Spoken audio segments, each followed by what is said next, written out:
Духа ли тя? Духа е то много хубаво, защото това е 910 вата и откъде го захранвам? От нашата преносима щайга за ток. Литий желязо фосфат, 2 кВт, пикова мощност 2400. Няма контролери, няма инвертори, всичко е на едно. Цели 23 кг. Сега ще ви демонстрирам. Супер лекичко е. Може да се зарежда от тока, може да се зарежда и от панели. Става за къмпинг, за риба, за партита, където каквото ви е кеф.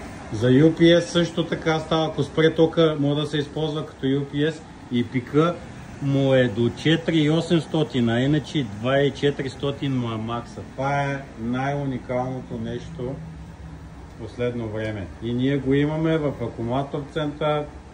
Само за 1680 лева намален от 2680.